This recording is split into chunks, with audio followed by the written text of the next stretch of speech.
جس قدر ہم اس عظیم شخصیت کے مشتاق ہیں کہ ہماری نگاہیں ان کے دیدار سے ٹھنڈی ہوں، صرف ہم ہی نہیں، ائمہ معصومین علیہم السلام بھی اللہم صلی علی محمد و آل محمد۔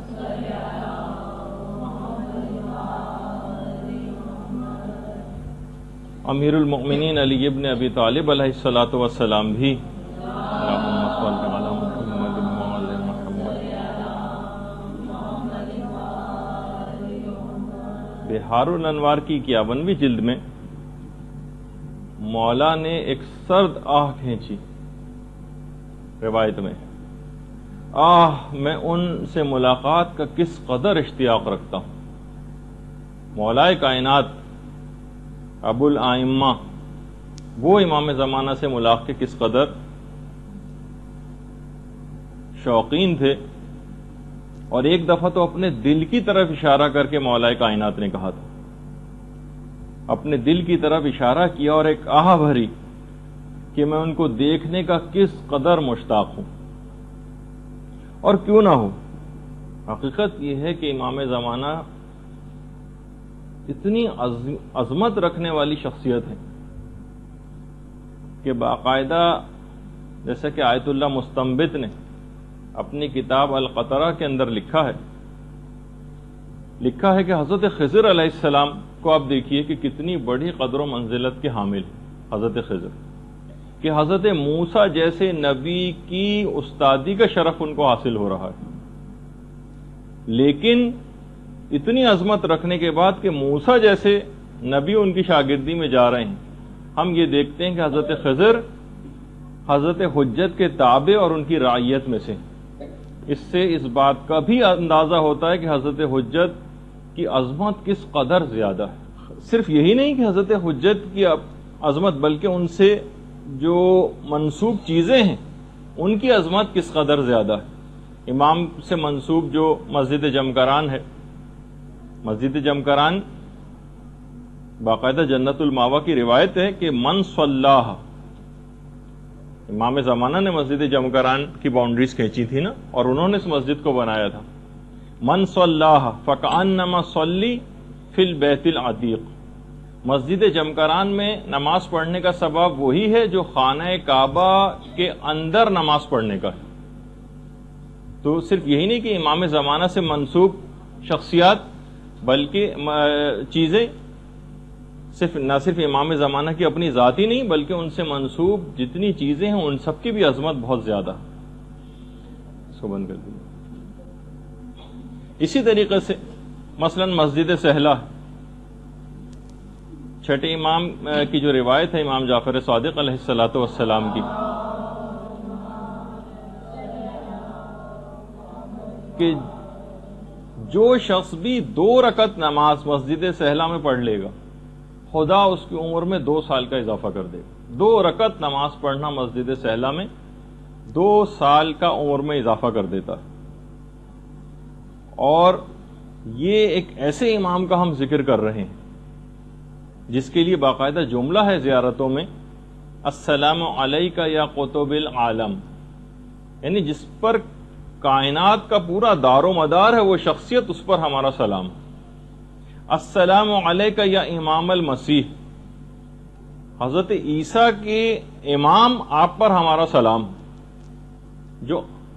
نبی خدا ہیں ان کے بھی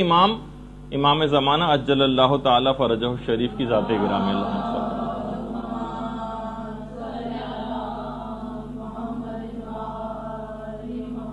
تو اب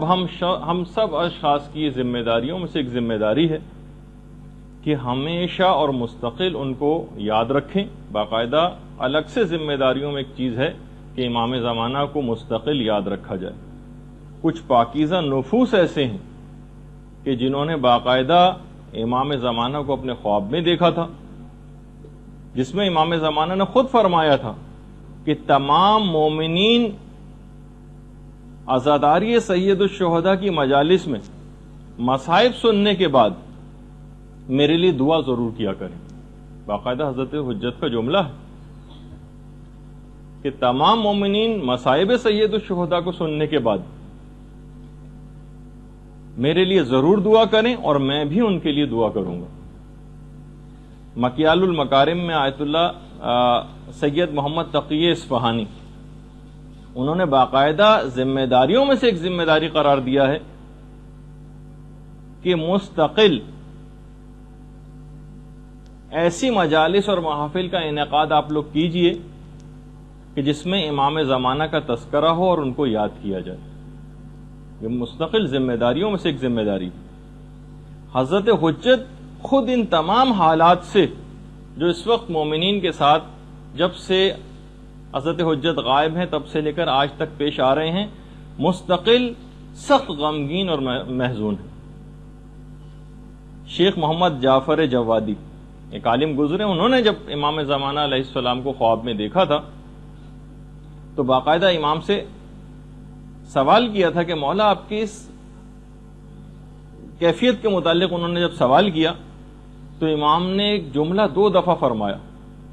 میرا دل خون خون ہے، میرا دل خون خون ہے۔ یعنی ان تمام حالات سے خود امام زمانہ شدید غمگین اور محزون ہے۔ آقا سید محمد اسماعیل شرفی ایک اور عالم گزرے ہیں، فرماتے ہیں کہ جب میں عتبات عالیہ کی زیارت سے مشرف ہوا اور حرم امام حسین علیہ الصلوۃ والسلام میں پہنچا، درود بھیج دیجئے محمد علیہ وسلم،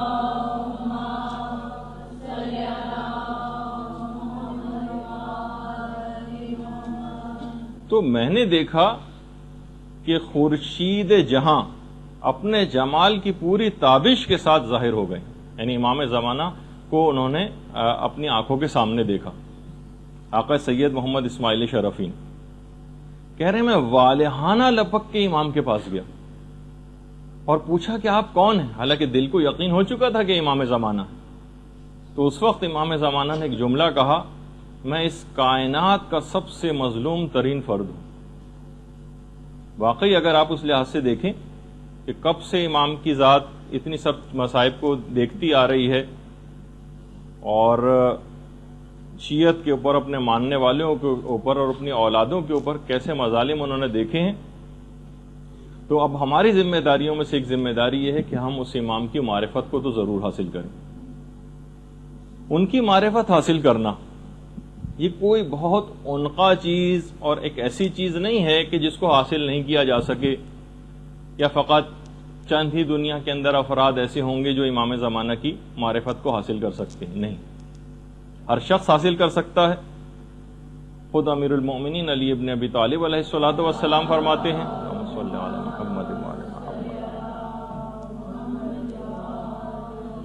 کہ جو شخص بھی جس چیز کی جستجو کرتا ہے اس کو مکمل طور پر پا لیتا ہے یا اس کا کچھ نہ کچھ حصہ تو پا ہی لیتا ہے۔ تو معرفت امام کی جستجو کرنا مکمل حاصل نہ بھی ہو سکی تو کچھ نہ کچھ حصہ تو اس کا ضرور حاصل ہو جائے گا۔ اچھا، اس کے لیے چند اعمال ہیں امام زمانہ کی معرفت کو حاصل کرنے کے لیے۔ امام کے دوسرے نائب خاص محمد ابن عثمان، ایک تو طریقہ انہوں نے بتایا ہے، توجہ الیہ بالزیارہ، یعنی جو شخص بھی آپ کی زیارت جتنی دفعہ پڑھے گا، دیکھیے زیارت کیا ہے، امام زمانہ کے اوپر سلام، جتنی دفعہ وہ زیارت کرے گا اور امام کو سلام کرے گا اتنی ہی دفعہ جواب سلام کے لیے حضرت حجت اس کی طرف متوجہ ہوں گے۔ یہ جو روز آپ کو زیارت پڑھنے کا حکم ہے نا، اس کا ایک فلسفہ یہ بھی ہے کہ جتنی دفعہ آپ امام کا ذکر کریں گی، جتنی دفعہ ان کو سلام کریں گی، آپ کی طرف اتنا ہی زیادہ متوجہ ہوں گے، اور جتنے زیادہ وہ آپ کی طرف متوجہ ہوں گے اتنا ہی آپ کے قلب اور باطن کے اندر پاکیزگی پیدا ہوتی چلی جائے گی اور اتنی ہی زیادہ معرفت آپ کے اندر آتی چلی جائے گی۔ یہ ہے اس کا ایک فلسفہ کہ امام کی زیارت کو جو ہم اس طرح بے دلی کے ساتھ اور روا روی کے اندر پڑھ دیتے ہیں اور صرف الفاظ کی حد تک رہ جاتے ہیں، لیکن بہرحال ہمیں اس کے باوجود بھی ایک خاص انداز سے زیادہ ہم آگے بگڑنے بھی نہیں پاتے، لیکن اگر ہم واقعی دل سے اور معنی اور مفاہیم سے واقفیت رکھتے ہوئے ان زیارات کو پڑھیں تو یقیناً امام کی بار بار توجہ کی وجہ سے جب آپ زیارت پڑھیں گی تو اتنا ہی قلب اور باطن کے اندر صفائی پیدا ہوتی چلی جائے گی۔ اچھا، چند عبادات کے متعلق علماء نے کہا کہ اگر وہ انجام دی جائیں تو وہ حضرت حجت کی توجہ بہت زیادہ آپ کی طرف جذب ہوتی چلی جائے گی اور آپ کے اندر ایک غیر محسوس انداز میں تبدیلی آتی چلی جائے گی۔ 3 عبادات تو بالکل واضح ہیں جن کے متعلق امام نے فرمایا۔ نافلہ شب، نماز شب کا پڑھنا، جو جتنا زیادہ نماز شب کا پابند ہوتا چلا جائے گا خود بخود امام زمانہ کی ذات گرامی اس کی طرف متوجہ ہوتی چلی جائے گی، اتنی ہی زیادہ ان کی توجہات آپ کی طرف جذب ہوں گی۔ دوسری چیز زیارت جامعہ۔ زیارت جامعہ ایک ایسی چیز ہے کہ یہ بھی امام زمانہ کی توجہ کو آپ کی جانب جذب کرے گی۔ اور تیسری چیز ہے عبادت زیارت عاشورہ۔ محدث نوری نے جو پورا واقعہ جو بہت مشہور ہے، جسے میں ابھی پڑھنا نہیں چاہ رہا کیونکہ آپ لوگوں نے بہت دفعہ سنا ہوا بھی ہے، کتابوں میں بھی پڑھا ہوا ہے، سید رشتی کا۔ سید رشتی کا جو واقعہ ہے اس کے اندر امام نے 3 دفعہ ان تینوں عبادات کا خاص طور پر ذکر کیا تھا۔ نافلہ نافلہ نافلہ، یعنی تمہارے لیے لازم ہے کہ تم نماز شب پڑھو۔ جامعہ جامعہ جامعہ، تمہارے لیے ضروری ہے کہ زیارت جامعہ پڑھو۔ عاشورہ عاشورہ عاشورہ، تمہارے لیے لازمی ہے کہ تم زیارت عاشورہ پڑھا کرو۔ اور خود زیارت جامعہ کے متعلق تو امام زمانہ کا اپنا ہی ارشاد گرامی ہے کہ زیارت جامعہ ایک بہت ہی بہترین زیارت ہے، بہترین زیارات میں سے ایک ہے۔ اس کے علاوہ ایک اور عمل ہے کہ جو کہ حضرت حجت کی توجہ کو آپ کی جانب جذب کرے گا، اس کا نام ہے زیارت امین اللہ۔ زیارت امین اللہ وہ زیارت ہے جسے امام زمانہ نے خود پڑھا ہے، تو اس کو پڑھنے کی بہت زیادہ تاکید ہے۔ اور ایک اور بات خاص طور پر معرفت کے سلسلے میں کہ دیکھیے، یہ بھی جملہ ہے امیر المومنین علی ابن ابی طالب علیہ الصلوۃ والسلام کا، اللہم صل علی محمد۔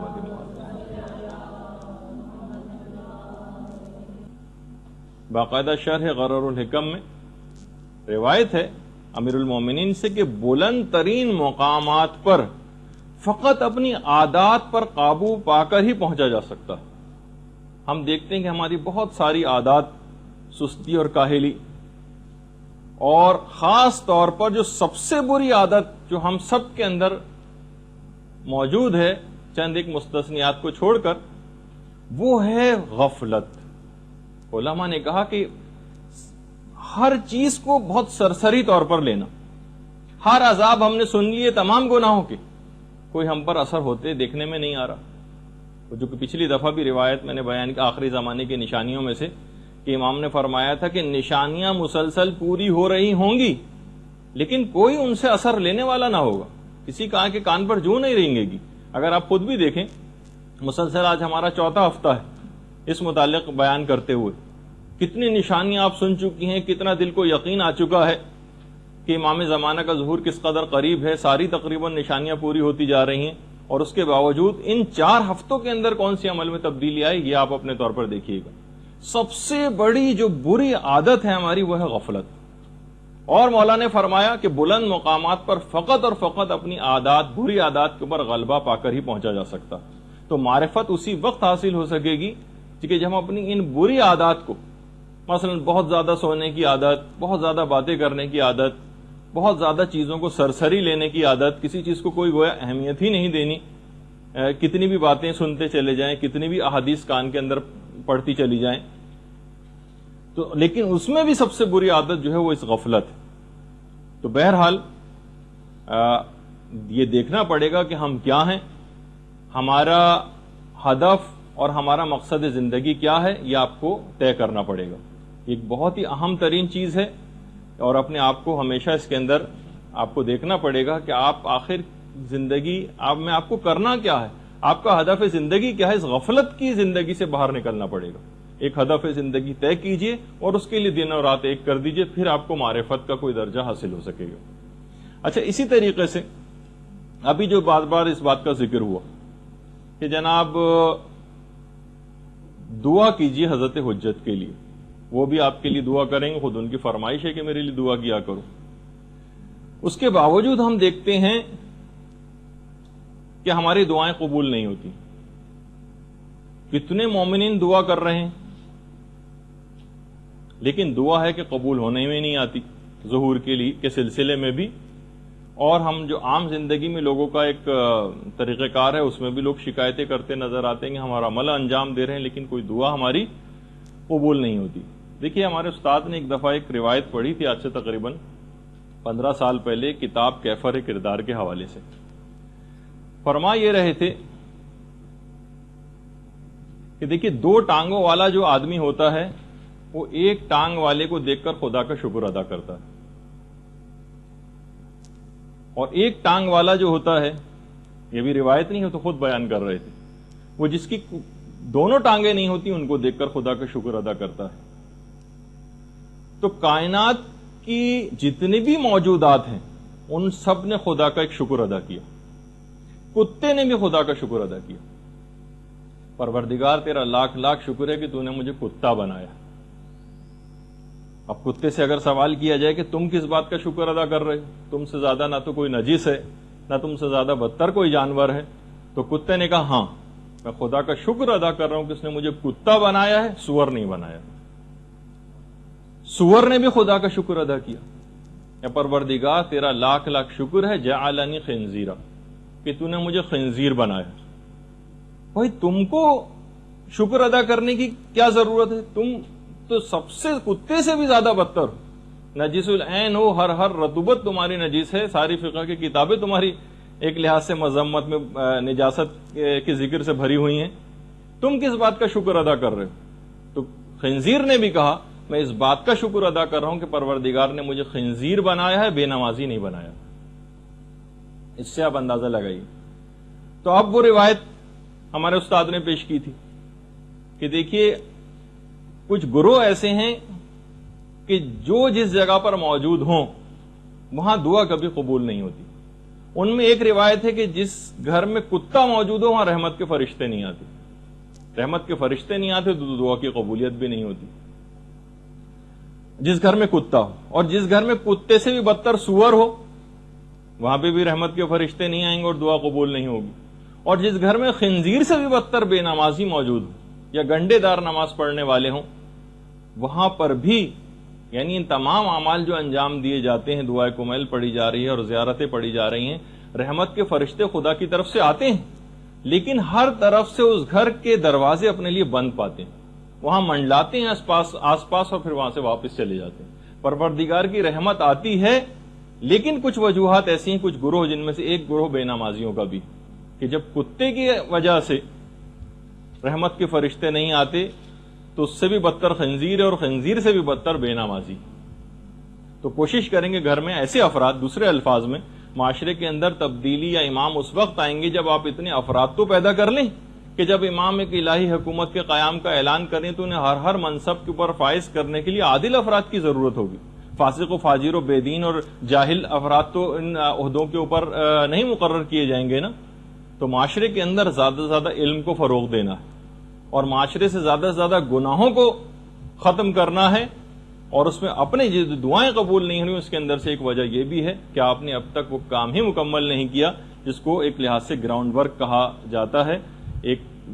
گراس روٹ لیول کے اوپر جو ایک کام ہوتا ہے. اور اس سے بڑھ کر بھی جو آگے کام ہوتے ہیں کہ جب الہی حکومت کا قیام ہوگا تو ایسے افراد کہاں ہوں گے، ایسے علم رکھنے والے، ایسے علم و تقوی رکھنے والے، گناہوں سے بچنے والے عادل افراد، ایسے افراد کی تعداد میں زیادہ سے زیادہ اضافہ کرنا. اچھا اب ایک چیز اور اس میں بتا دی جائے کہ دیکھیے غیبت کبریٰ کے دور میں جن افراد نے حضرت حجت کی زیارت بھی کی ان کی تعداد بھی ہزاروں میں، یعنی جو صحیح طریقے سے جن کے متعلق یہ بات معلوم ہوئی. البتہ دیکھیے ان کو اتنا زیادہ فروغ دیا جانا، اس میں بہت سارے، کیونکہ دیکھیے کہ جو منفی سوچ رکھنے والے یا حب جاؤ شہرت رکھنے والے افراد یا فراڈ جو افراد ہوتے ہیں وہ بھی اس کے اندر کود پڑتے ہیں. تو یہ بھی ضروری تھا کہ آپ کی زیارت مختلف ادوار میں لوگ کرتے رہیں تاکہ آپ کا وجود کوئی تخیلاتی یا افسانوی نہ قرار پا جائے کہ بھئی آج تک تو کسی سے ملے نہیں، اگر ہوتا تو کبھی تو ملاقات ان سے ہوتی. تو اتنی ملاقاتیں بھی ضروری تھیں، اور نہ اتنی زیادہ یہ ملاقاتیں کہ فتنے کی شکل اختیار کر جائیں. اس وجہ سے ان کی مذمت بھی آئی کہ جو اس بات کو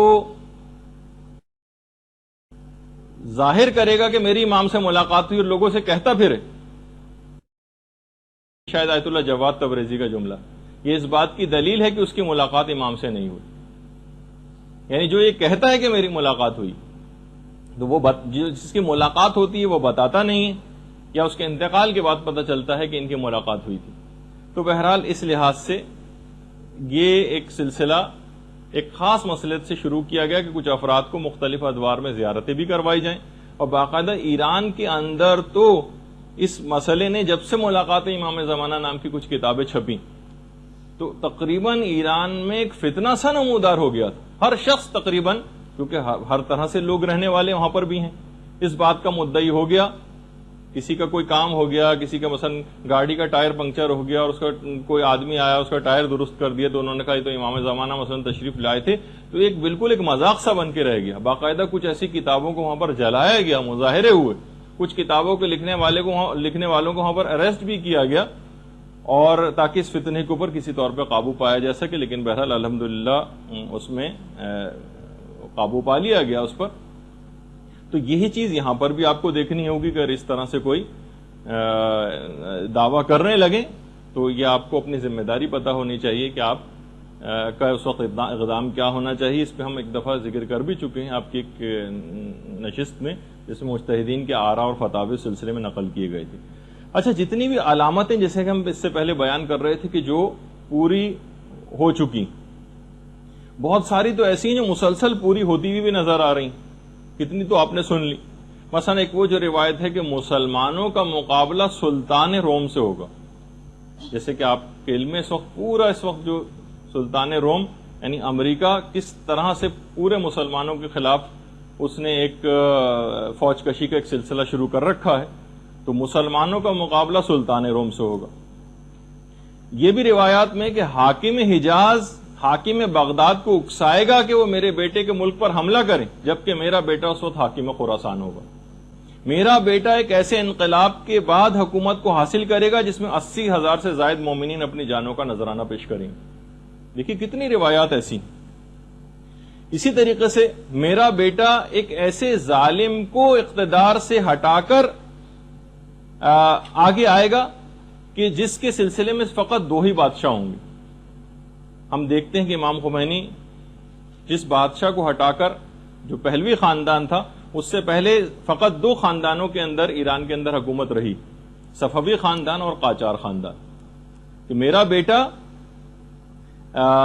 ایک ایسے ظالم کو ہٹا کر اقتدار میں آئے گا کہ جس کے سلسلے میں فقط 2 بادشاہ ہوں گے، یعنی 2 خاندانوں میں بادشاہت رہے گی. حاکم حجاز میں سلسلہ بادشاہت بھائیوں میں چلے گا، جو کہ ہم کو اس وقت نظر بھی آ رہا. جب ہی آخری زمانے کے لیے اپنے ایمان کو بچانے کے لیے کتنی دعاؤں کی تاکید آئی ہے جو آپ سنتی رہتی، اپنی حفاظت ایمان کی دعا کرتے رہنا. پیغمبر اسلام ختمی مرتبت صلی اللہ علیہ وآلہ وسلم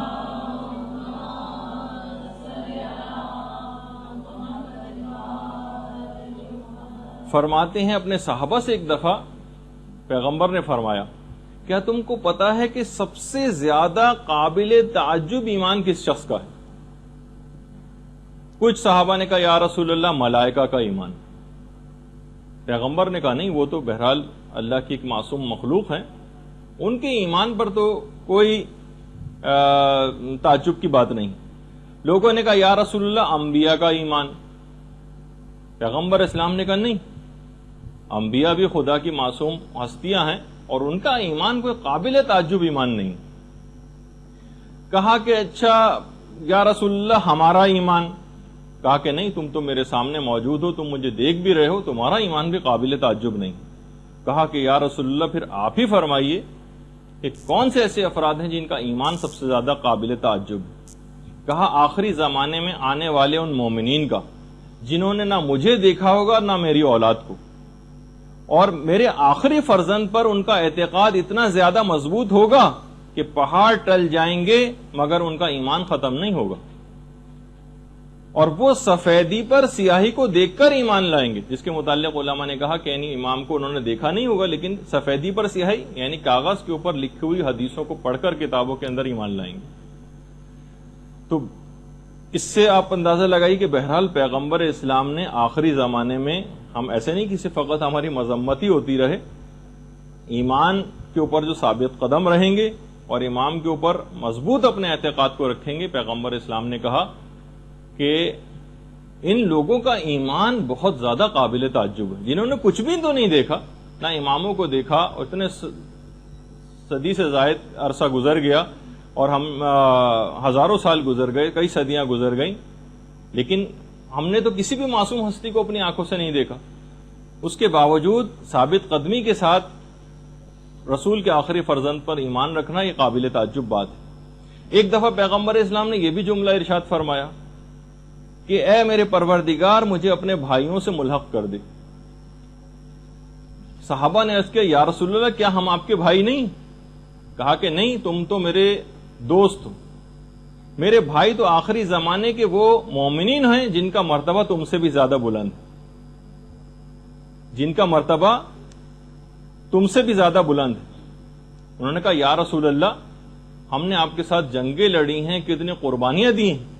کہا کہ نہیں، اس کے باوجود جنگ میں لڑنا، ساتھ رہنا تو آسان ہے، البتہ آخری زمانے میں آگ کو ہاتھ پر کھڑے رہنا، لے کر رہنا آسان ہوگا، جبکہ اپنے ایمان کو بچانا بہت زیادہ مشکل ہو جائے گا۔ تو پیغمبر نے باقاعدہ کہ مجھے میرے بھائیوں کے ساتھ ملحق کر دے، یہ جو ہماری پوری ایک نسل چل رہی ہے، اس کے متعلق پیغمبر اسلام نے جملہ ارشاد فرمایا اور کہا کہ وہ آخری زمانے میں آنے والے مومنین جو ثابت قدمی کے ساتھ رہیں گے، یہ اس زمانے کے صحابہ سے بھی زیادہ بلند مرتبے کے اوپر فائز ہو جائیں گے۔ اچھا، اب ایک بیچ میں اس لحاظ سے ایک بات آ گئی کہ مزید تفصیل میں اس سے پہلے جائیں، کچھ ایک آدھ چھوٹے چھوٹے سوالات تھے آپ لوگوں کے جو بیچ میں، بس اس کو 2-1 منٹ میں فارغ کر کے پھر اپنے موضوع پر۔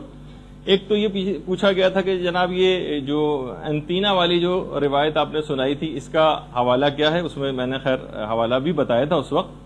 لیکن بہرحال جو کتاب کا نام ہے التشریف بالمنن المعروف بالملاحم والفتن،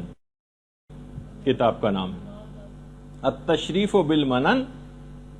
المعروف بالملاحم والفتن،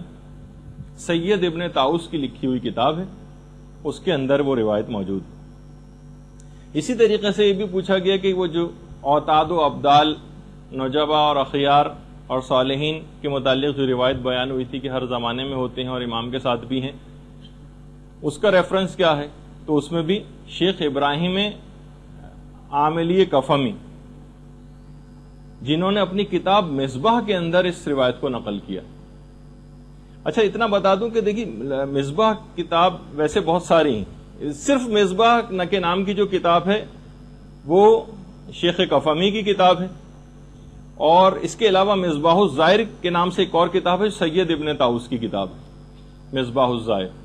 اچھا، اسی کے علاوہ شیخ طوسی کی ایک اور کتاب بھی مصباح المتحجد جس کا نام ہے۔ تو بہرحال اس نام سے مختلف کتابیں، لیکن فقط جو مصباح کتاب ہے وہ شیخ کفمی کی، جس کے اندر یہ والی روایت ہے۔ پھر وہ ایک سوال تھا کہ اس کا حوالہ بھی بتا دیجیے، اینما تکونوا یات بکم اللہ جمیعا، فاستبقوا الخیرات، نیکیوں میں سبقت کرو، تم ادھر ادھر بھی دنیا میں کہیں بھی موجود ہوں گے تو خدا ایک جگہ پر جمع کر دے گا۔ وہ بھی سورہ بقرہ کی آیت نمبر 148۔ یہ 1-2 چیزیں آپ لوگوں کی رہ گئی تھیں تو میں نے سوچا کہ اس کو بیچ ہی میں اس وقت جواب دے دیا جائے، کبھی آخر میں چیز پھر رہ جائیں۔ اچھا، اب ایک سوال یہ بھی تھا، خیر ابھی اس کی تفصیل آگے چل کر آئے گی، ایک ہر دفعہ جب بھی امام زمانہ کے متعلق گفتگو ہوتی ایک چیز ضرور بے ضرور ہر جگہ پوچھی جاتی علماء سے، کہیں کوئی بھی اس موضوع پر خطاب کرے کہ امام زمانہ جب آئیں گے تو کیا تلوار سے جنگ ہوگی یا اس زمانے میں جو سپر لیٹسٹ قسم کے ہتھیار ہوں۔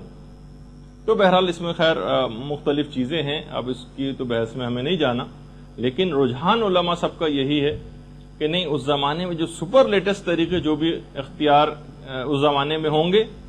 اس سے بھی بڑھ کر بلکہ امام اختیار کریں گے کہ اس زمانے کا انسان اتنا زیادہ ترقی یافتہ ہو چکے گا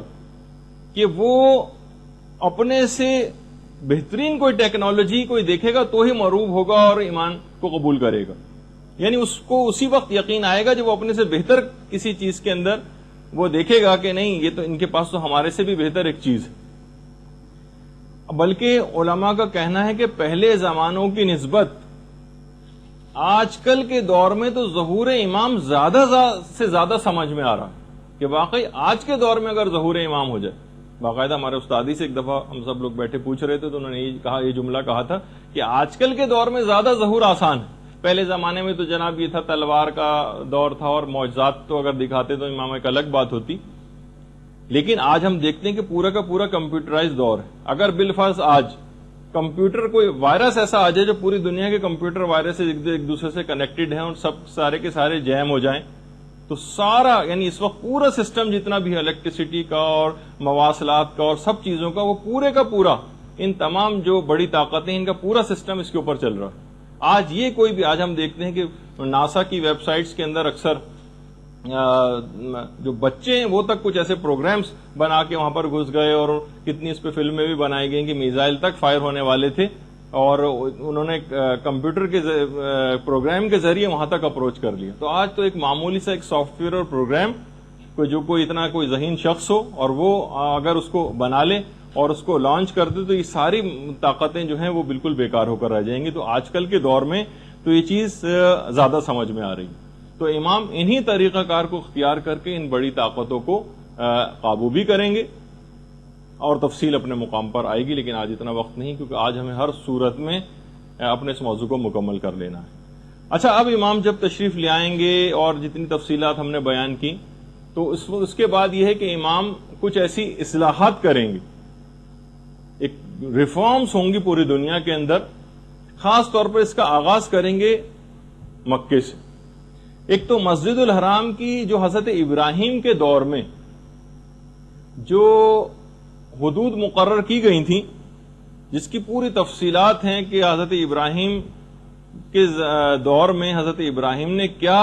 حرم کی حدود مقرر کی تھیں وہ ملا یا حضر الفقیم شیخ صدوق نے لکھی. ہم وہ تو ابھی بیان نہیں کر رہے لیکن بہرحال یہ کہ مقام طواف وہ بہت زیادہ وسیع ہو جائے گا, بہت زیادہ وسیع ہو جائے گا مقام طواف, کیونکہ اس حد تک جب حضرت حجت کا ظہور ہو جائے گا تو پوری دنیا سے اتنی بڑی تعداد کے اندر لوگ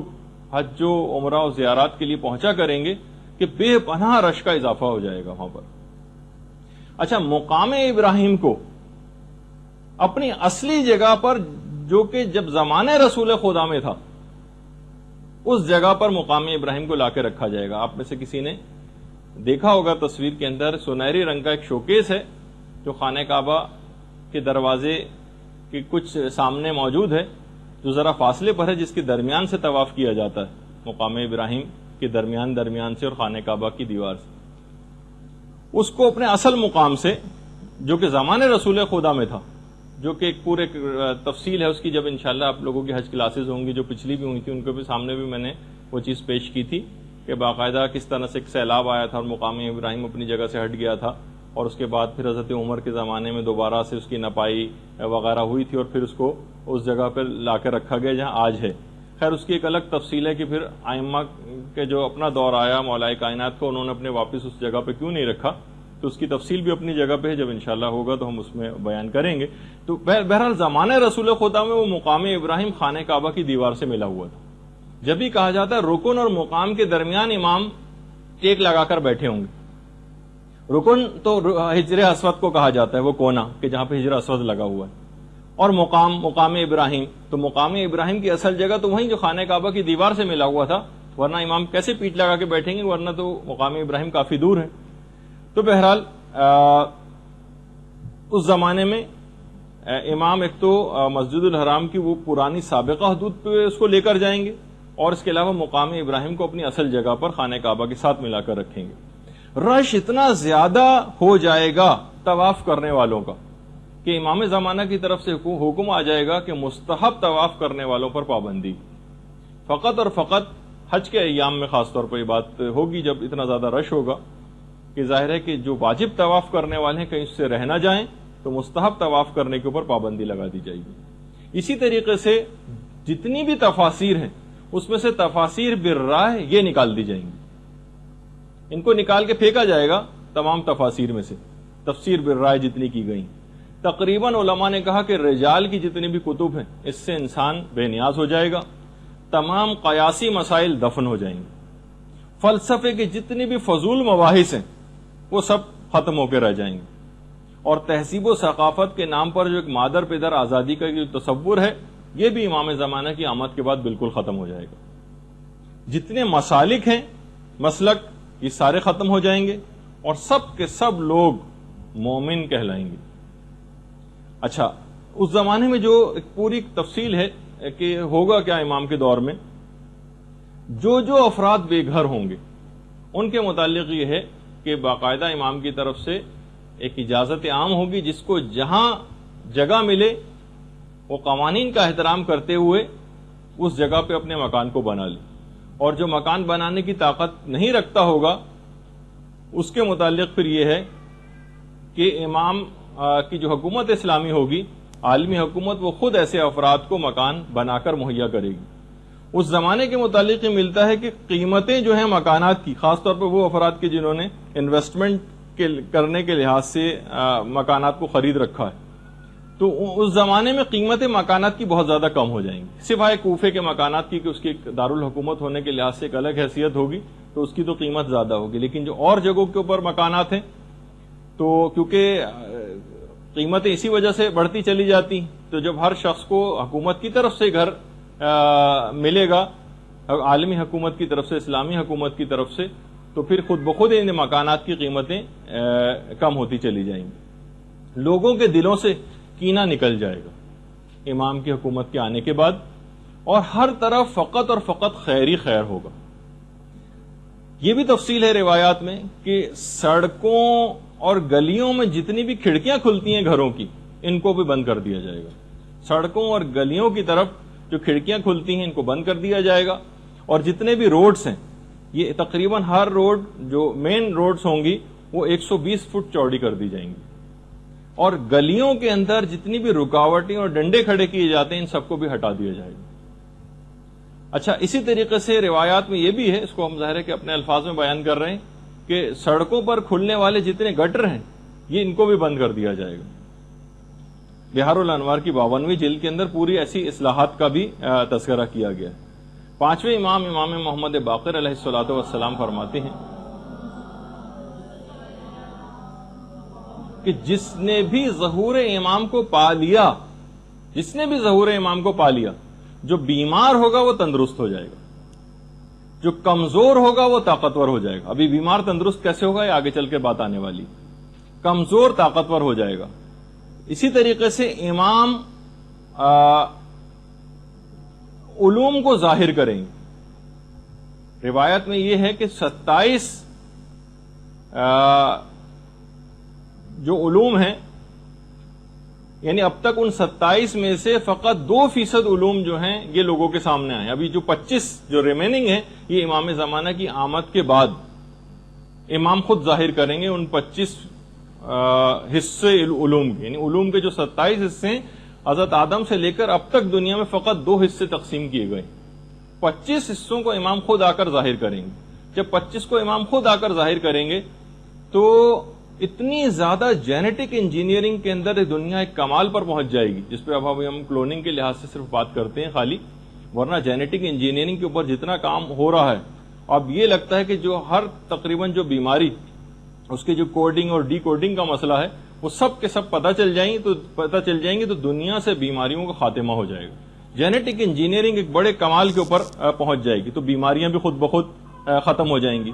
اسی طریقے سے امام کے دور میں جتنے بھی فیصلے ہوں گے عدالتوں کے وہ تمام کے تمام بلا گواہی ہوں گے۔ امام اپنے علم سے فیصلہ کریں گے، اور بالکل جس طریقے سے حضرت خضر کے فیصلے ہیں، جس طریقے سے مثلا حضرت داؤد اور حضرت سلیمان کے فیصلے ہیں کہ وہ بھی بغیر گواہی کے فیصلے کیا کرتے تھے اپنے علم نبوت سے، اس کے ذریعے امام بھی فیصلے کریں گے۔ یعنی امام فیصلے کرنے کے لیے شہادتوں کا انتظار نہیں کریں گے کہ کچھ گواہ لائے جائیں اور اس کے بعد پھر جو ظاہری قوانین ہیں ان کے مطابق عمل کرتے ہوئے، نہیں، گواہوں کا کوئی انتظار نہیں ہوگا۔ اچھا اب ایک سوال یہ ہوتا ہے کہ چلیں امام کے پاس اگر فیصلے آئیں تو امام تو علم امامت سے فیصلے کر لیں گے، تو پوری دنیا کے جتنے بھی مقدمات ہیں کہ اس کے سارے فیصلے امام بنفس نفیس کیا کریں گے؟ نہیں، امام کے اور نمائندے بھی تو ہوں گے نا. تو آخر پھر یہ کس طرح سے ہوگا کہ وہ کس طرح سے بغیر گواہی کے فیصلے کیا کریں گے؟ تو یہ بھی ہے روایات کے اندر باقاعدہ غیبت نعمانی میں روایت ہے، چھٹے امام سے بھی یہ بات پوچھی گئی تو امام نے کہا کہ دیکھو کہ ہر علاقے کا ایک گورنر ہوگا، جب اس کے پاس معاملات جائیں گے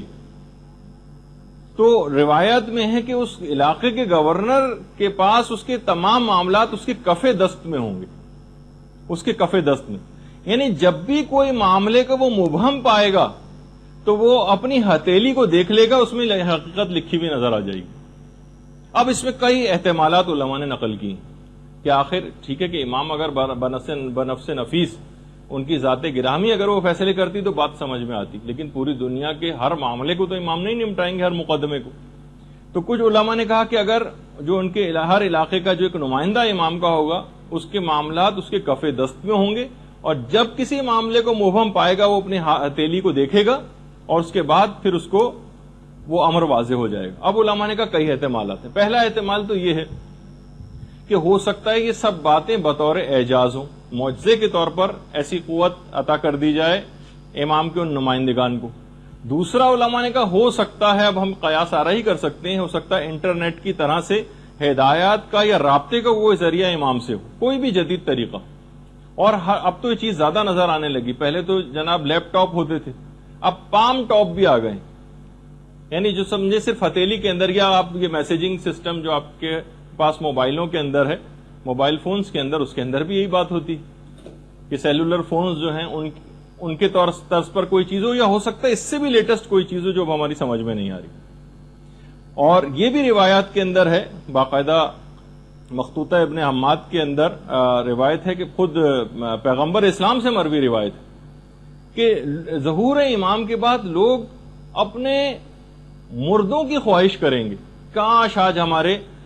جو مردہ ہیں وہ آج زندہ ہوتے تو اس زمانے کو دیکھتے کہ ہم کتنی خوشحالی اور کتنی نعمتوں کے ساتھ امام کے ساتھ زندگی گزار رہے ہیں. لیکن اس کے بعد ان کی وہ دعا اور خواہش بھی قبول ہوگی، اور پھر رجت کا جس کا ہم ابھی آگے چل کر ذکر کرنے والے ہیں.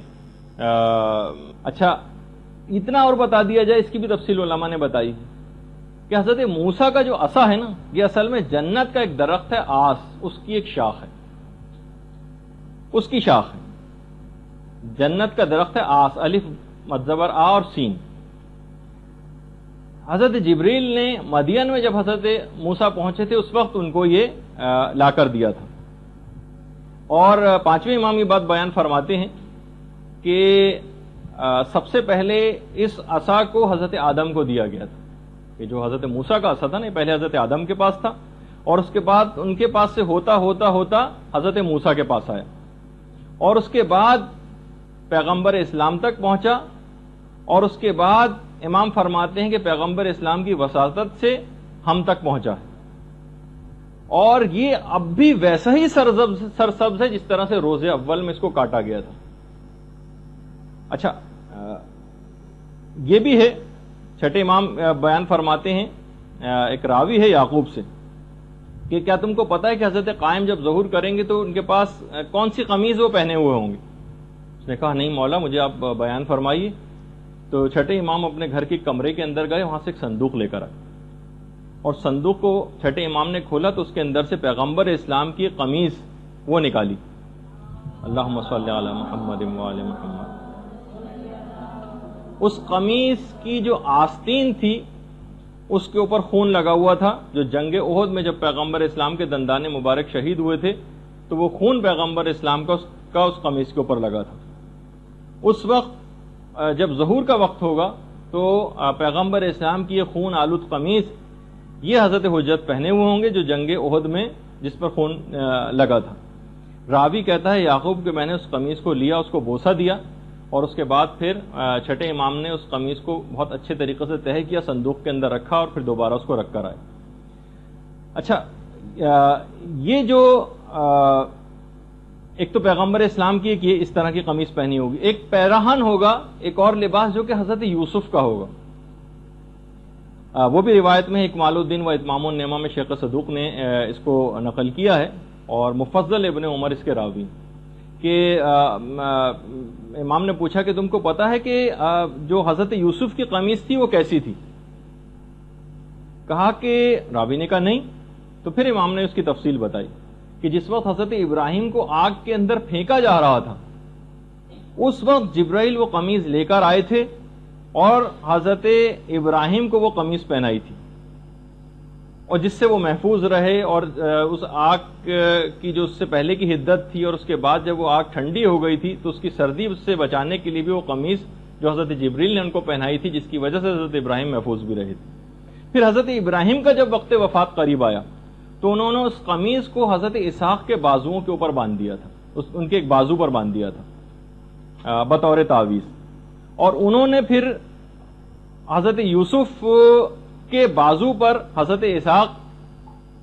کے واقعے کے بعد حضرت یوسف کی جب ولادت ہوئی تھی تو اس وقت حضرت یعقوب نے ولادت کے وقت حضرت یوسف کے بازو پر اس قمیض کو باندھ دیا تھا. مفضل نے پوچھا کہ مولا پھر وہ قمیض آج کل کہاں ہے؟ امام نے فرمایا جو اس بات کے اہل ہیں قمیض ان کے پاس محفوظ ہے، اور اس کے بعد وہ قائم آل محمد کے پاس وہ قمیض پہنچ جائے گی. اللہم صلی علی محمد و آل محمد. اور اس بات کا یقین رکھو کہ جو کچھ بھی انبیاء ما سلف کے پاس تھا وہ سب کا سب حضرت حجت کے پاس ہے. اور باقاعدہ جو شیخ حر عاملی ہیں انہوں نے اثبات الہدات میں اس بات کو لکھا ہے، جو مولا کائنات کی بھی روایت ہے کہ جب حضرت خاتم تشریف لائیں گے تو ان کے پاؤں میں حضرت شیس علیہ السلام کی نالین مبارک ہوگی. اچھا، اب خواتین کے کردار کے حوالے سے بھی پچھلی دفعہ بات ہوئی تھی. اس میں میں نے بہرحال دو الگ الگ روایتیں، ایک روایت میں 50 خواتین کا تذکرہ ہے جو شاید پچھلی دفعہ بھی میں نے بتایا تھا، لیکن ایک اور روایت میں 13 خواتین کا تذکرہ بھی آیا ہے.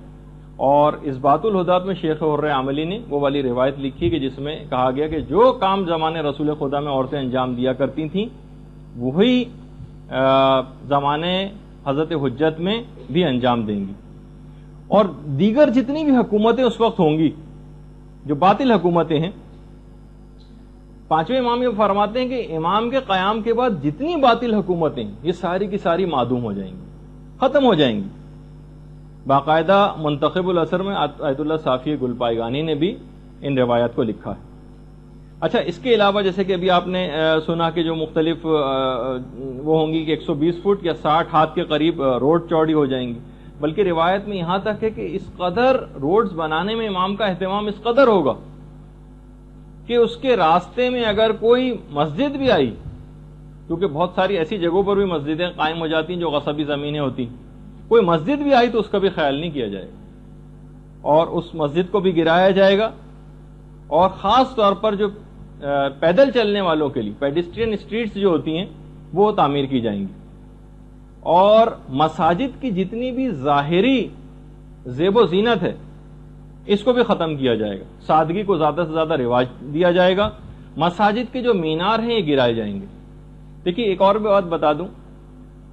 خاص طور پر جب ہم اعتکاف کے مسائل بیان ہوتے ہیں تو اس وقت مسجد کی حدود کیا ہے جس کے اندر ایک معتکف کو رہنا ہوتا ہے، تو اس وقت یہ والی بحث آتی ہے کہ مثلا مسجد کی جو چھت ہے وہ مسجد میں آتی ہے یا نہیں آتی.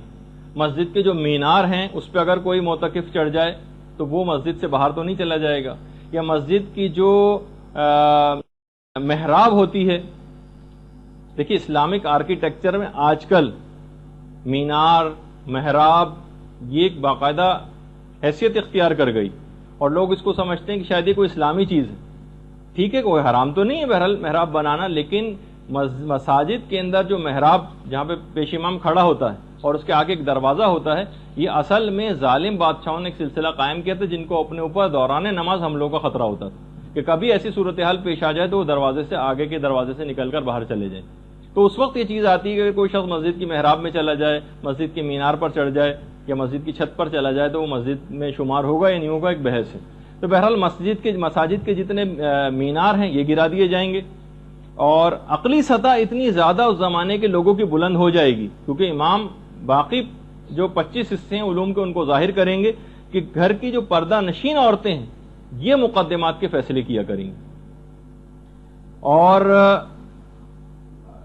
یہ تمام علوم جو ہیں یہ لوگوں کے اوپر تقسیم کیے جائیں گے، لوگ بالکل کامل الایمان ہو جائیں گے، اور جیسے کہ میں نے ابھی آپ سے ذکر کیا کہ دل جو ہیں وہ کینے سے خالی بھی ہو جائیں گے۔ علامہ امینی نے باقاعدہ اس کو لکھا ہے۔ اس زمانے میں جب حضرت حجت کی حکومت قائم ہوگی تو روایات میں یہ بھی ملتا ہے کہ اس زمانے میں جو خرید و فروخت ہوا کرے گی وہ کرنسی نوٹ کے بجائے درود کے ذریعے ہوگی۔ اللہم صل علی محمد وعلی محمد۔ جس چیز کی جتنی قیمت ہوگی اس کے مطابق اس کو درود پڑھنا ہوگا اور وہ چیز وہ خرید سکے گا۔ باقاعدہ اس کا ایک تجربہ ایران عراق جنگ کے موقع پر کیا بھی جا چکا ہے، جب ایک صلواتی ہوٹل کے نام سے باقاعدہ قائم کیا گیا تھا کہ وہ کسی مجاہد کو جب کسی چیز کی ضرورت پیش آتی تھی تو وہ اتنی دفعہ چیز کو پڑھتا تھا، کھانے وغیرہ کی چیز، اور وہ درود پڑھ کے وہ چیز وہاں سے لے جاتا تھا۔ باقاعدہ اس کا تجربہ بھی ہو کے دیکھا جا چکا ہے۔ اچھا، اسی طریقے سے ہر شخص کی زبان پر ایک جملہ ہوگا حضرت حجت کے دور میں، اتنی زیادہ خدا کی نعمتیں دیکھیں گے کہ ہر ایک کی زبان پر بار بار یہ جملہ آئے گا، الحمدللہ رب العالمین، الحمدللہ رب العالمین، یہ ہر شخص کی زبان پر جاری ہو جائے گا۔ اسی طریقے سے اس زمانے میں جیسے ابھی اس کا ذکر ہوا کہ بیماریاں ختم ہو جائیں گی، جس کی جب بیماریاں ختم ہو جائیں گی تو ہر شخص کی عمر اتنی زیادہ طویل ہو جائے گی، روایات میں کہ ہر شخص اپنی 1,000 کے قریب اولادیں دیکھے گا، 1,000 وہ اپنی اولادیں دیکھ سکے گا، اتنی زیادہ اس زمانے میں، کیونکہ بالکل بیماریاں ہی ختم ہو جائیں گی تو عمریں بہت زیادہ طویل ہو جائیں گی۔ اور جو عقلوں کی جہاں تک بات آئی ہے، یہ بھی روایات کے اندر ہے کہ حضرت حجت مومنین کے سروں کے اوپر اپنے ہاتھ کو رکھیں گے جس سے ان کی عقلیں کامل ہو جائیں گی، اور ہر شخص تقریباً 40 افراد کے برابر جو ہے وہ طاقت کو حاصل کرے گا۔ خود حضرت حجت کی جو جسمانی طاقت ہے اس کے متعلق بھی روایت میں بڑا تذکرہ آیا ہے کہ ابھی وہ میں بتاتا ہوں، لیکن عام مومنین کے حوالے سے بھی کہ ان کے دل بہت زیادہ مضبوط ہو جائیں گے، جو کام ان کے ماننے والے شروع کریں گے جب تک اس کو ختم نہ کر لیں گے جب تک چین سے نہیں بیٹھیں گے۔ حضرت حجت کی بھی جو ظاہری طاقت ہوگی، یعنی جو عام جسمانی طاقت ہوگی کہ بڑے سے بڑے درخت کو ایک ہاتھ سے اکھاڑ کر پھینک دیں گے، پہاڑوں میں جا کر اگر حضرت حجت آواز دیں زور سے تو پہاڑوں کے پتھر ٹوٹ کے گرنے لگیں گے۔ یعنی اگر آپ دیکھیں واقعی روایات کے اندر، پھر باقاعدہ مفضل نے چھٹے امام سے ایک روایت بھی نقل کی کہ جس میں امام نے فرمایا کہ آپ کے حضرت حجت کے دور میں باقاعدہ اعلان ہو جائے گا کہ جس شخص کے ذمے بھی اگر کوئی قرض موجود ہے، جس کے بھی ذمے اگر کوئی قرض ہے تو وہ ہمارے پاس آئے، چاہے اس کا رائی کے دانے کے برابر قرضہ ہو یا ایک پہاڑ کے برابر، اس کا قرض حضرت حجت خود ادا کریں گے۔ اچھا، اسی طریقے سے خود حضرت حجت کا جو رہن سہن اس دور کے اندر ہوگا، روایت میں یہ بھی ہے، 8ویں امام سے روایت ہے، امام علی رضا علیہ الصلوۃ والسلام سے،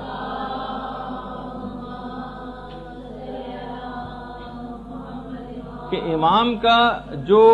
رہن سہن ہوگا یہ انتہائی سادہ ہوگا۔ حضرت حجت، حضرت قائم کا لباس بہت ہی معمولی اور کھردرا ہوگا، اور غذا انتہائی کم قیمت اور سادہ۔ آیت اللہ صافی گل پائیگانی نے منتخب الاثر میں بھی اس کی تفصیل لکھی۔ اچھا، پھر اس کے بعد بہرحال حضرت حجت اس طرح سے زندگی گزاریں گے، اور کتنے سال ان کی حکومت رہے گی ہم پچھلی اس میں تفصیل سے ذکر کر چکے ہیں۔ بہرحال حضرت حجت جس طریقے سے ایک دنیا میں طریقہ کار ہے، دیگر تمام ائمہ بھی اس دنیا سے رخصت ہوتے رہے ہیں، امام زمانہ بھی اس دنیا سے رخصت ہوں گے۔ اس سلسلے میں روایات دو طرح کی، کچھ روایت میں تو یہ ہے کہ وہ وفات پائیں گے، اور کچھ میں یہ ہے کہ وہ شہید ہوں گے۔ اچھا، البتہ یہ بھی علماء نے لکھا کہ جو شہادت کی روایات ہیں وہ وفات والی روایات سے ذرا برتری رکھتی ہیں، جیسے کہ امام حسن کا بھی جملہ ہے، ہمارے دوسرے امام، امام حسن علیہ الصلوۃ والسلام،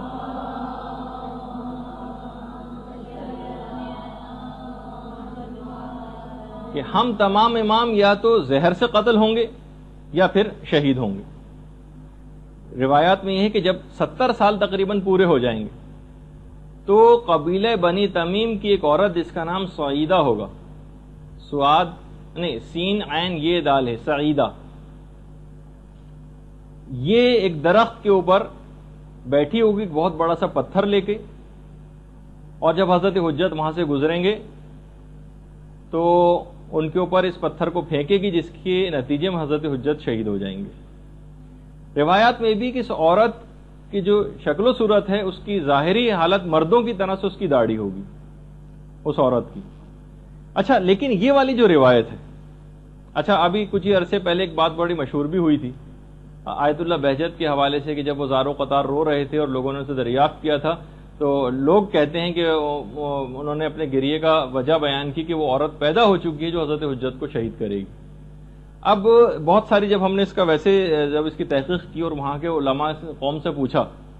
تو اکثر نے تو کہا کہ حضرت آیت اللہ بہجت کے حوالے سے جو باتیں ہم کراچی سے سنتے ہیں وہ خود ہم حضرت بہجت کے سامنے رہتے بھی ہم کو سنائی نہیں دیتی، کہ بعض اوقات اس قسم کی باتیں کہ ہمیں وہاں سے سننے میں آتی ہیں کہ یہ حضرت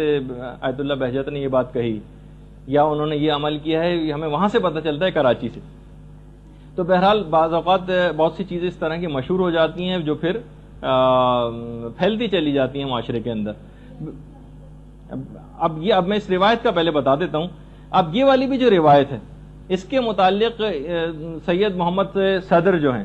انہوں نے تاریخ بعد الظہور ایک کتاب لکھی ہے، اس کے اندر بھی اس بات کو کہا ہے کہ یہ جو روایت ہے اصل میں یہ الزام الناصب میں سید علی حائری یزدی علامہ یزدی نے نقل کی، اور روایت بھی اس طرح سے نقل نہیں کی بلکہ کہا کہ روایت میں اس طرح سے آئے، نہ انہوں نے کوئی حوالہ لکھا ہے اس روایت کا، نہ کس کتاب کے اندر ہے یہ روایت عورت کے ذریعے امام زمانہ کی شہادت کی، تو یہ ناقابل اعتبار یہ روایت ہے۔ تو لیکن بہرحال جو چیز بالکل یقینی ہے وہ یہ ہے کہ بہرحال کی شہادت کی روایت، اب یہ والی روایت اگرچہ ضعیف ہے لیکن امام کسی بھی اور وجہ سے جس کا تذکرہ معتبر روایت سے ثابت نہیں ہے، ہو سکتا ہے کہ امام شہید ہوں یا وفات پائیں، لیکن علماء نے کہا کہ وفات اور شہادت کی جو روایتیں ہیں اس میں شہادت کی روایت ذرا زیادہ برتری رکھتی ہیں۔ اچھا، پھر اس کے بعد جب امام بہرحال شہید ہو جائیں گے یا وفات پا جائیں گے تو پھر بلکہ ان کی وفات سے بھی کچھ پہلے مظلوم کربلا امام حسین علیہ الصلوۃ والسلام تشریف لائیں گے۔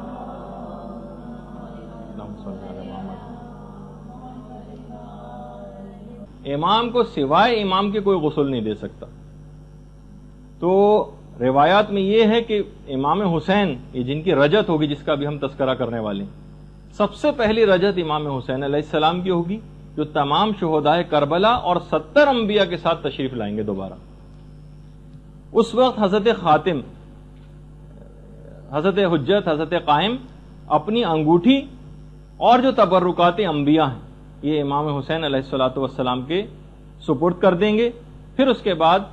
حضرت حجت کی شہادت واقع ہوگی، امام غسل دیں گے، کفن دیں گے اور انہیں دفن کیا جائے گا۔ اچھا، اس میں ایک بات اور بھی روایات میں آئی ہے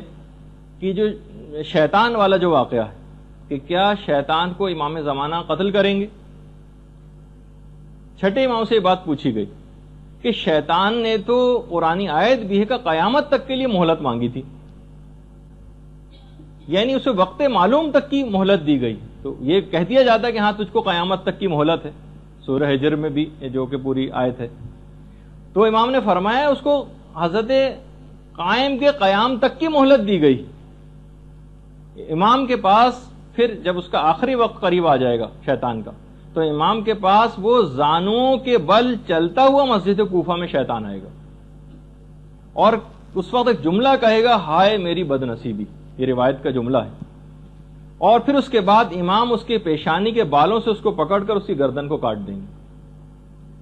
اور یہی وہ وقت معلوم ہے جس کو شیطان کو جس وقت تک کی مہلت دی گئی۔ تفسیر عیاشی میں بھی پوری یہ روایت ہے اور تفسیر المیزان میں علامہ محمد حسین طباطبائی نے بھی اس روایت کو لکھا ہے۔ اچھا، کچھ علماء نے کہا کہ جو شیطان کے قتل والی جو روایت ہے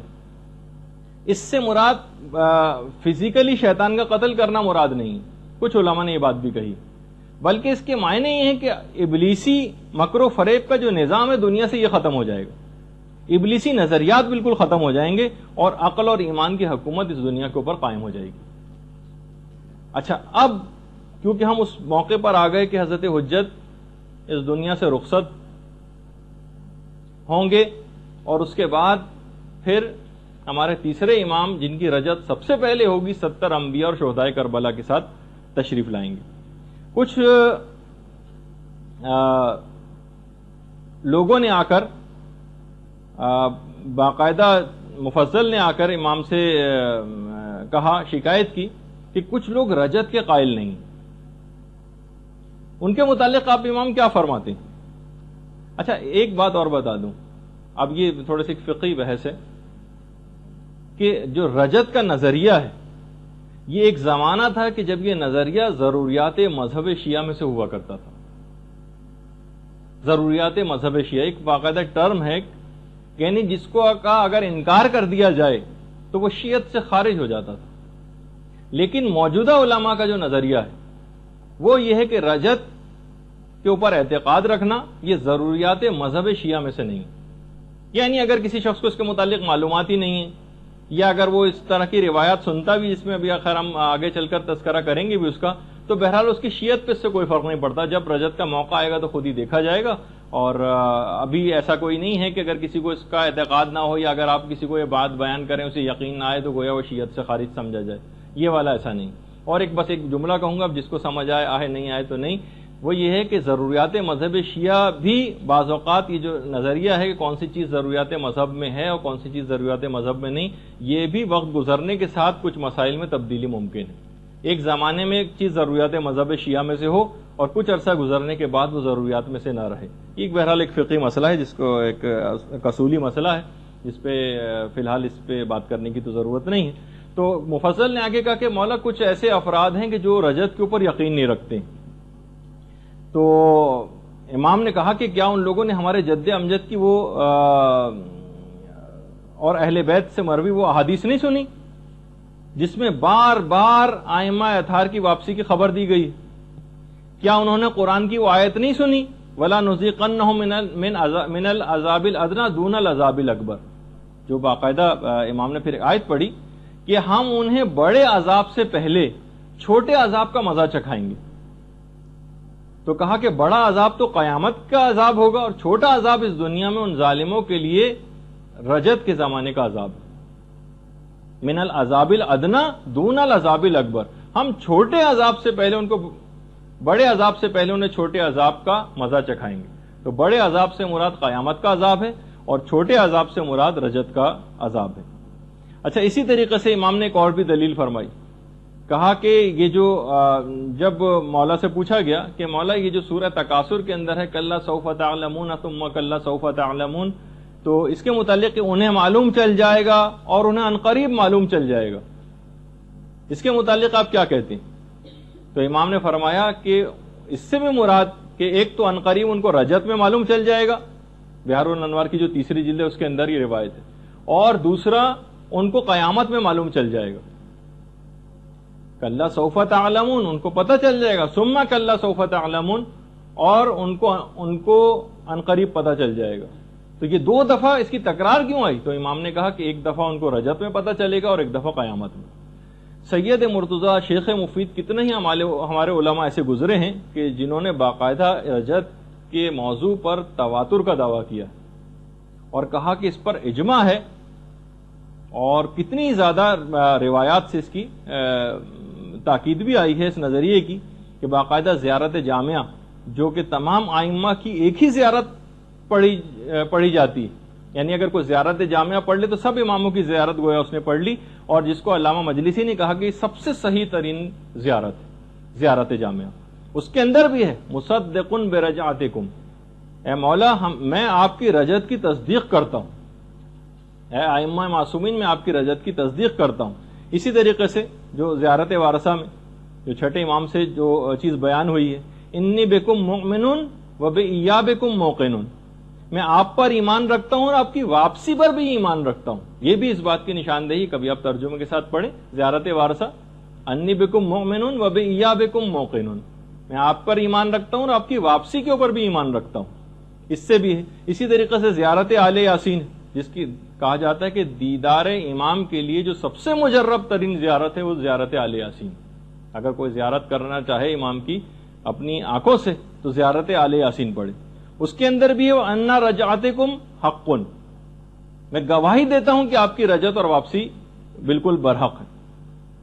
اچھا، اب ضروری نہیں ہے کہ ہمیں ہر روایت کو، جیسے کہ ہم لوگوں کا ایک مجالس سنتے سنتے اور مناظرے کی گفتگو سنتے سنتے ایک ٹرینڈ ہو گیا ہے کہ ہمیں ہر نظریے کا اس بات مخالف فرقے کی کتابوں سے درکار ہوتا ہے، اگرچہ ان کے ہمارے پاس روایات ہیں کہ ہم ان کی کتابوں سے بھی یہ چیز کیسے ثابت کریں گے، لیکن بہرحال اب یہ اس طرح سے دوسروں کی کتابوں میں کوئی چیز ملے تو ہی آپ اپنے نظریے کو قبول کریں، باقاعدہ جملہ ہے خود امام زمانہ کا۔ ہم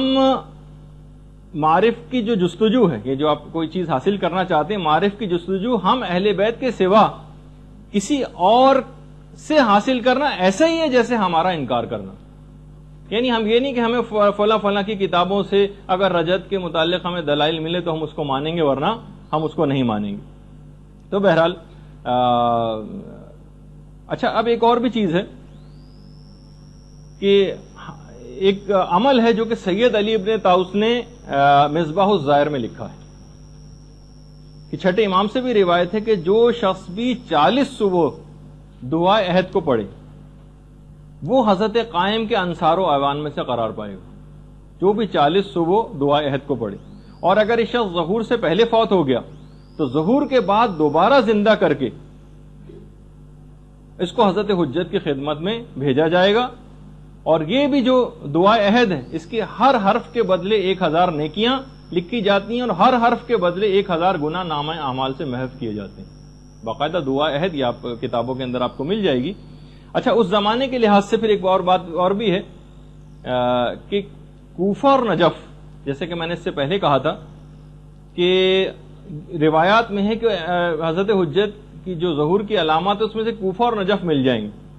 یعنی اب یہ پیشگوئی بالکل اب نظر آ رہی ہے کہ آخری زمان تقریباً جو درمیانی آبادی بہت زیادہ بڑھنے کی وجہ سے یہ دونوں شہر مل کے رہ گئے۔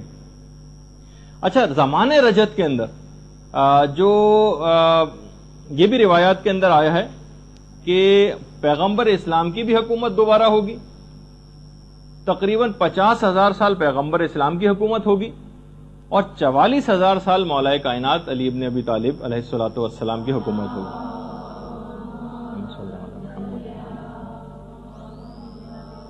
مولا کائنات اور پیغمبر اسلام کی ملاقات نجف میں ہوگی، اور ایک باقاعدہ ایک مسجد بھی تعمیر ہوگی۔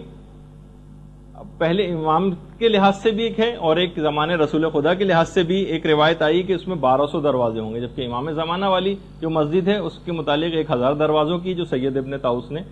روایت نقل کی۔ ایک روایت میں کہ پوری دنیا کی جو عمر ہے یہ 1,00,000 سال ہے، ایک روایت ہے، اس میں 20,000 سال تو عام لوگ حکومت کریں گے اور 80,000 سال آل محمد کی حکومت ہوگی۔ 20,000 سال عام لوگوں کی حکومت ہوگی اور 80,000 سال اس دنیا میں آل محمد کی حکومت ہوگی۔ اچھا، روایات میں ملتا ہے کہ امیر المومنین کی رجعت 2 دفعہ ہوگی، ایک دفعہ تو پیغمبر اسلام کے ساتھ تشریف لائیں گے، اور ایک میں ہے کہ خود امام حسین علیہ الصلوۃ والسلام کے ساتھ تشریف لائیں گے۔ اچھا، رجعت کے سلسلے میں بھی وہ جیسے میں نے آپ کو ایک گفتگو اس سے پہلے ہوئی تھی، اس میں کہا تھا کہ جمادی الثانی کے آخر میں جو بارشیں ہوں گی، ایک تو ظہور سے پہلے کی بھی بارشیں ہیں اور ایک رجعت سے پہلے بھی بارشیں ہوں گی۔ اتنی شدید بارشیں ہوں گی، اتنی 10 روز تک تو اتنی زبردست بارش ہوگی کہ آج تک لوگوں نے ایسی بارش نہیں دیکھی ہوگی، اور یہ بارش جب مومنین کے قبور کے اوپر پڑے گی تو اس سے جسم نمو پائیں گے اور لوگ مٹی کو جھاڑتے ہوئے اپنی قبروں سے باہر آ جائیں گے، اس حالت میں اٹھیں گے کہ مٹی سروں سے گر رہی ہوگی۔ زمانے رجعت میں جو شخص بھی دوبارہ اٹھے گا وہ اپنی سابقہ عمر سے دگنی عمر پائے گا جتنی اس سے پہلے اس نے حاصل کی تھی۔ اچھا، جو اس زمانے میں روایات میں یہ بھی ہے کہ جو ناصبی ہوں گے، جو دشمنان اہل بیت چند ایک رہ جائیں گے، ان کے متعلق اس آیت کی تفسیر میں جو ہم نے اس سے پہلے برزخ کے عذاب میں ذکر کی تھی، فَإِنَّ لَهُ مَعِيشَةً ضَنْكَ، کہ ان کا جینا بڑا تنگی کا جینا ہوگا۔ ایک روایت میں ایک تو یہ ہے کہ قبر اس سے مراد ہے، ایک اور روایت بھی ہے چھٹے امام کی کہ اس سے مراد ناصبی ہیں، زمانہ رجعت میں ان کی غذا اور خوراک بنی آدم کا فضلہ ہوا کرے گی جو ناصبی ہیں۔ تو بہرحال اچھا، اسی لحاظ سے اکثر علماء نے ایک چیز اور بھی اس میں لکھی ہے کہ بہت سارے ظالمین ایسے ہوں گے جن کی رجعت کئی دفعہ ہوگی، اور وہ ہر دفعہ اپنے کیے کی سزا پائیں گے. یعنی ایک دفعہ کی دی گئی سزا زمانہ رجت میں ان کے لیے کافی نہیں ہوگی. رجت میں ایک بات یاد رہے کہ زمانہ رجت میں توبہ کا دروازہ بالکل بند ہے. کسی کی کوئی توبہ قبول نہیں ہوگی زمانہ رجت میں. چھٹے امام کی ایک اور روایت بھی ہے کہ رجت میں دو طرح کے لوگ اٹھائے جائیں گے, یا تو خالص مومن ہوں گے یا خالص کافر ہوں گے. درمیانی جو مومنین ہوں گے ان کو نہیں اٹھایا جائے گا سوائے اس کے کہ وہ اس بات کی خواہش رکھیں. باقاعدہ تفسیر نور الثقلین کے اندر پوری تفصیل ہے اس کی. اچھا, اب ایک چیز یہ سوال پیدا ہوتا ہے کہ جو رجت ہوگی یہ اجباری ہوگی یا اختیاری ہوگی. تو دیکھیے بہرحال ظالمین کوئی اپنے شوق سے سزا پانے کے لیے تو اٹھیں گے نہیں. مومنین کے لیے اختیاری ہوگی. باقاعدہ فرشتے جا کر ان سے پوچھیں گے کہ اگر تمہارے امام نے ظہور کیا ہے, اگر تم ان کی نصرت کے لیے جانا چاہتے ہو تو چلے جاؤ. کون مومن بدنصیب ایسا ہوگا جو اس وقت انکار کرے گا؟ البتہ ظالمین کے لیے تو کوئی شوق سے نہیں آئیں گے, ان کی اجباری ہوگی. اچھا, پھر اس کے بعد مفضل کی ایک چھٹے امام سے بھی روایت ہے کہ جو بھی پوچھا گیا کہ جو بھی اشتیاق رکھے گا حضرت حجت کی زیارت کا, اس کی آخر وہ حسرت پوری کیسے ہوگی؟ تو بہرحال اس کی دعا کرنا, بہرحال روایت میں تو بہت سارے اس طرح کے, ہم میرا خیال ہے آپ کی خدمت میں اس سے پہلے بیان بھی کر چکے ہیں کہ وہ کون کون سے ہم طریقے اختیار کریں کہ جس سے ہم اس بات کی خواہش رکھتے ہوں کہ ہم زمانے رجت میں اٹھائے جائیں. جو اعمال ہیں تو خیر میں نے اس سے پہلے بیان بھی کر چکا. رجت میں کون کون اٹھے گا یہ بھی میرے خیال ہے پچھلی دفعہ کے کسی ایک لیکچر میں نے آپ کی خدمت میں بیان کیا تھا. ایک تو حضرت خضر ہی ہوں گے جن کی عمر اس وقت میں نے بتائی تھی کہ تقریباً 6000 سال, اور ان کو جو اتنی طویل ترین زندگی دی گئی ہے حضرت خضر کو, ان کے متعلق بھی روایت میں یہ ہے کہ حضرت خضر کو اتنی طویل زندگی کا دیا جانا یہ اس بات کے لیے ہے, تقویت پہنچانے کے لیے کہ وہ حضرت حجت کی طویل ترین زندگی کے گواہ قرار پائیں, اور لوگوں کے سامنے بھی ایک ایگزامپل رہے کہ جن کو تم بالکل مانتے ہو 100% کہ ایک عام شخص بھی تھے یا چلے نبی بھی تھے, تب بھی بطور اعجاز اگر پروردگار چاہے تو اتنی طویل عمر بھی کر سکتا ہے. حضرت خضر کی تو 6000 سال, حضرت حجت کی تو 1000 سال سے کچھ زیادہ ہے عمر. تو بہرحال اچھا, اسی طریقے سے ایک روایت یہ بھی ہے جو کہ ہمارے امام حسین علیہ الصلوۃ والسلام سے ہے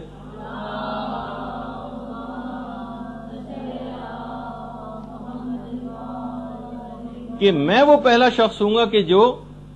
جس کے لیے زمین شگافتہ ہوگی. اچھا, اس کے علاوہ سلمان فارسی بھی اٹھائے جائیں گے زمانے رجت میں, ان کا بھی روایت میں تذکرہ آیا ہے. مقداد کا بھی تذکرہ آیا ہے. جابر بن عبداللہ انصاری کا بھی تذکرہ آیا ہے. حضرت ابو دجانہ انصاری کا بھی تذکرہ آیا ہے. دیکھیے حضرت ابو دجانہ ان کے متعلق ملتا ہے کہ جنگ احد میں سب لوگ چھوڑ کر چلے گئے تھے پیغمبر اسلام کو سوائے مولا کائنات کی اور ابو دجانہ کی. پیغمبر نے کہا تھا ابو دجانہ بیعت میں نے تمہاری گردن سے اٹھا لی, تم بھی اگر جانا چاہو تو چلے جاؤ, اور جہاں تک رہی بات علی کی تو وہ تو مجھ سے اور میں ان سے ہوں, لیکن میں تم پر سے اپنی بیعت کو اٹھاتا ہوں. ابو دجانہ نے کہا یا رسول اللہ ایسا ہرگز نہیں ہوگا. کیا آپ چاہتے ہیں کہ میں آپ کی بیعت کو چھوڑ کر اور اپنی زوجہ اور اپنی اولاد کے پاس چلا جاؤں جو خود ایک دن مرنے والے ہیں؟ کیا آپ چاہتے ہیں کہ میں آپ کی بیعت کو گردن سے اتار کر اپنے گھر کی طرف چلا جاؤں جو ایک دن ویران ہونے والا ہے؟ کیا آپ چاہتے ہیں کہ میں آپ کی بیعت کو چھوڑ کر اپنے اس مال و دولت کی طرف چلا جاؤں جو خود ایک دن فنا ہونے والا ہے؟ یا میں آپ کی بیعت چھوڑ کر اس موت کی طرف چلا جاؤں جو خود ایک دن مجھ تک پہنچ کر رہے گی؟ اس کے بعد بہرحال لڑے ابو دجانہ, اور اس کے بعد شہید ہوئے زخموں سے چور ہو کر. تفسیر نور الثقلین میں اس کا پورا واقعہ ہے. تو حضرت ابو دجانہ انصاری یہ زمانے رجت کے اندر اٹھائے جائیں گے. اسی طریقے سے حضرت مفضل ابن عمر چھٹے امام کے جو صحابی, خود چھٹے امام کہتے ہیں مفضل تم حضرت قائم کے دائیں طرف کھڑے ہوں گے اور تم لوگوں کو اس طرح سے امرو نہیں کرو گے, اور آج سے زیادہ اس زمانے میں لوگ تم سے فرمان کو حاصل کیا کریں گے. مفضل ابن عمر کو امام فرما رہے ہیں کہ تم دائیں طرف کھڑے ہوں گے اور تم اس زمانے میں بھی امر بالمعروف اور نہی عن المنکر کیا کرو گے, اور اس دن تم سے آج سے زیادہ لوگ فرمان حاصل کیا کریں گے. اسی طریقے سے زمانہ رجت میں اٹھائے جانے والے افراد میں مومن آل فرعون بھی ہوگا. مومن آل فرعون جن کا قرآن کے اندر بھی تذکر آیا ہے. اچھا یہ بھی حضرت امام مہدی کے اصحاب میں سے قرار پائیں گے. اس کے علاوہ حضرت موسیٰ کے جو وصی تھے یوشع بن نون، یہ بھی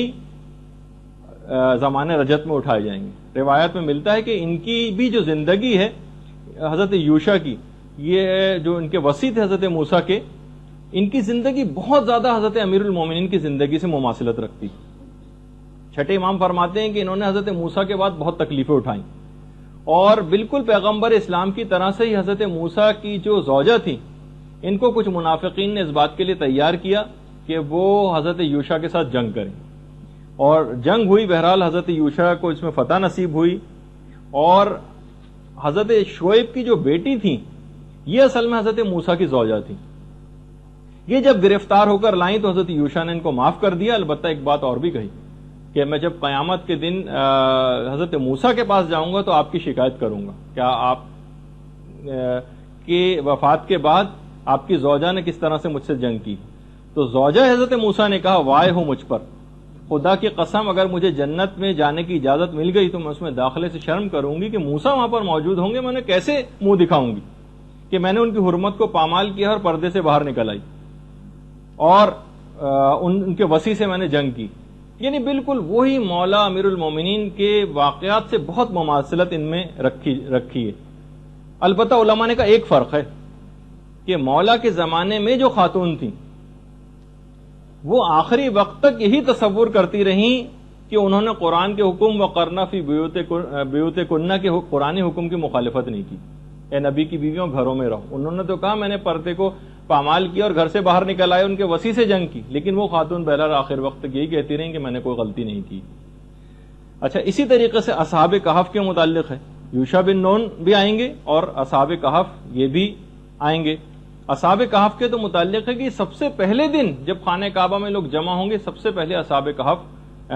پہنچیں گے پہلے ہی دن، اور یہ ان 313 افراد کے اندر شامل ہوں گے. ایک بات اور بھی کہے بغیر نہ رہ جائے اس میں کہ اکثر لوگوں کے ایک زمانہ تھا جب ہم یہ اس پہ گفتگو کر رہے تھے برزخ کے حالات پر اور جسم مثالی پر گفتگو ہوئی تھی، ایک نظریہ یہ ہے لیکن علماء نے اس کا رد کر دیا، کہا کہ جو رجت ہے یہ جسم اصلی پر واقع ہوگی، جسم مثالی پر واقع نہیں ہوگی. اس میں جسم مثالی نہیں ہوگا، جسم اصلی اٹھایا جائے گا رجت کے اندر. اور پھر اب اتنا وقت پھر نہیں رہا تو بہرحال اس میں بس ایک آخری چیز اور بیان کر دیں ہم کہ جتنے بھی لوگ جنہوں نے آل محمد کو ستایا ہوگا یہ بھی زمانے رجت کے اندر اٹھائے جائیں گے اور ان سے بھی انتقام لیا جائے گا. اور تفسیر نور الثقلین میں اس عورت کا بھی تذکرہ آیا ہے جو شہزادی کونین کو بہت زیادہ اذیت پہنچایا کرتی تھی، ان کا بھی ہے کہ ان کو بھی اٹھایا جائے گا اور ان پر عذاب ہوگا. اسی طریقے سے وہ تمام افراد بھی جنہوں نے ماریہ قبطیہ پر جو تہمت لگائی تھی پیغمبر اسلام کی زوجہ پر، ان کو بھی اٹھایا جائے گا. اور کچھ 2 ظالموں کا بھی تذکرہ آیا ہے، ان کو بھی اٹھایا جائے گا اور ان کو بھی سزائیں دی جائیں گی جس کی پوری تفصیل آئی ہے. رجت کے متعلق تقریباً 200 احادیث ہیں ائمہ معصومین سے مروی. 40 علماء نے رجت کی احادیث کو نقل کیا ہے اور 50 سے زائد ایسی کتابیں ہیں معتبر کہ جس کے اندر رجت کے متعلق روایات ذکر ہوئی. اچھا دیکھیے امام زمانہ کے متعلق جو یہ بات کہی جاتی ہے کہ امام کی غیبت پر امام کی اپنی ولادت سے پہلے کتابیں لکھی جا چکی. علی ابن حسن نام کے عالم انہوں نے کتابیں لکھی تھیں. اس کے علاوہ بطائنی ہے ان کی کتابیں ہیں، ابو الفضل ناشری کی کتابیں ہیں. خود یعنی امام کی پیدائش سے پہلے امام کی غیبت کے موضوع پر کتابیں لکھی جا چکی. لوگ بار بار ائمہ معصومین کے پاس آتے تھے کہ مولا یہ بتائیے کہ آخر ہم کو یہ آسائش اور یہ فرج اور یہ ظلم سے نجات کب ملے گی. تو پھر اس کے بعد امام تمام وہ کیفیات اور علامات بتایا کرتے تھے کہ ہمارا آنے والا ایک آئے گا اور اس زمانے میں یہی علامات ہوں گی اور اس کے بعد اس کا ظہور ہوگا اور اس کے بعد آسانی نصیب ہوگی. تو کتابیں بھی لکھی جا چکی ہیں. اچھا اس لحاظ سے بس اب ہم اس موضوع کو یہاں پر اختتام پذیر کرتے ہیں کہ زمانہ رجت کے اندر تمام ائمہ معصومین کی دوبارہ واپسی ہوگی روایات کے اندر ہے، اور اس کے بعد یہ ایک سلسلہ چلے گا اور جب دنیا کی وہ مدت پوری ہو جائے گی تو اس کے بعد قیامت.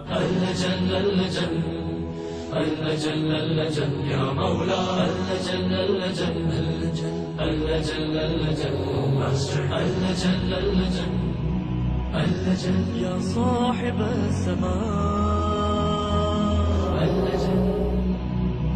اللجن